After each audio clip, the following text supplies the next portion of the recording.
Reasons for languages in contact. So, why do languages come into contact with each other? There are several reasons. Some are individual and some are voluntary. Individual reasons can be voluntary. And then there are structural reasons, and these may be involuntary or non-voluntary. Now, having said that, we are not saying that individual reasons or why languages come into contact are always voluntary and they cannot be non-voluntary. However, most often than not, they are voluntary.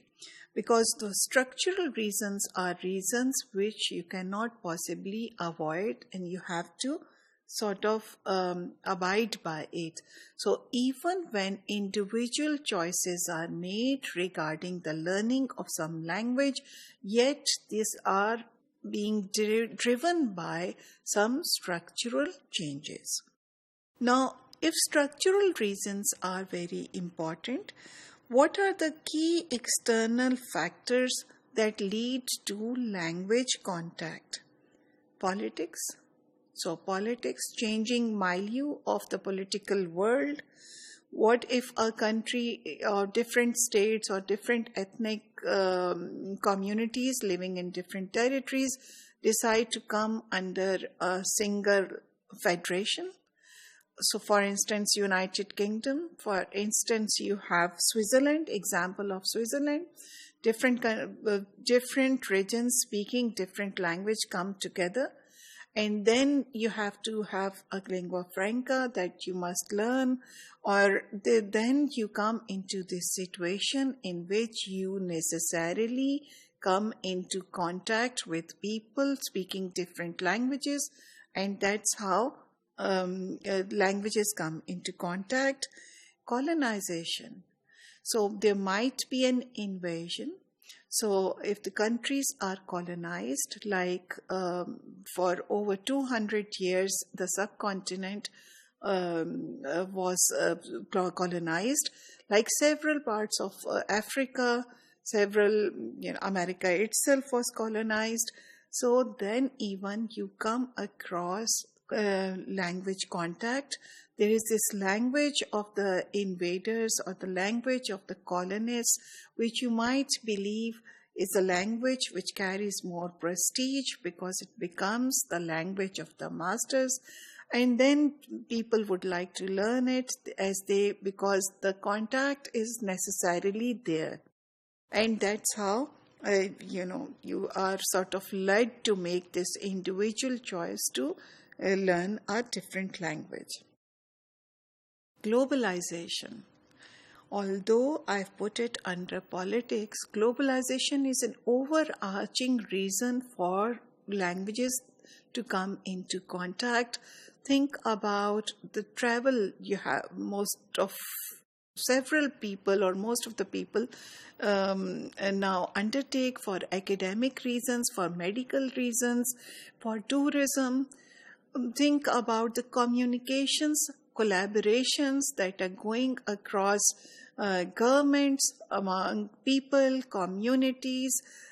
So no more a problem of racism that arises in America is a problem of America alone. It becomes a problem of other countries also because the fire spreads.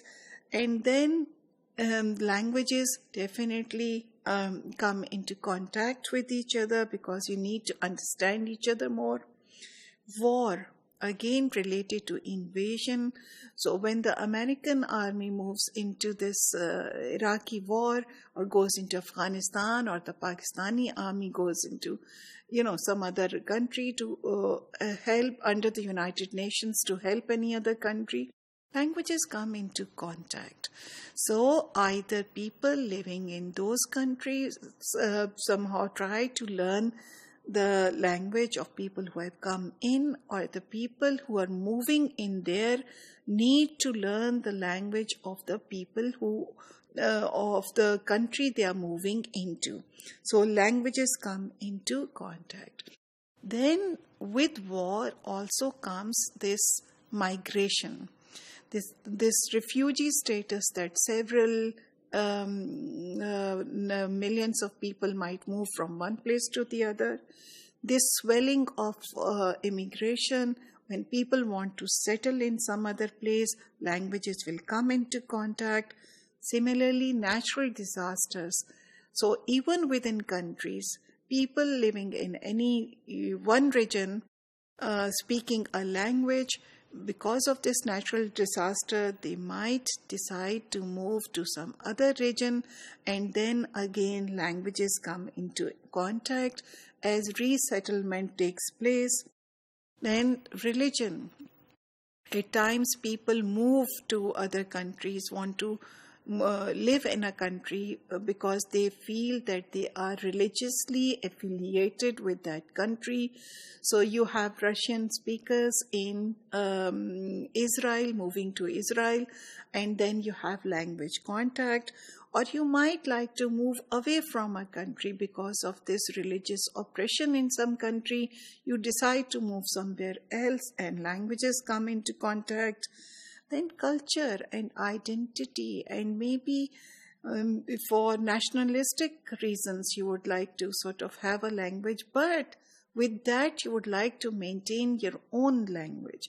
More often than not, the national or the official language is a language which is not native to that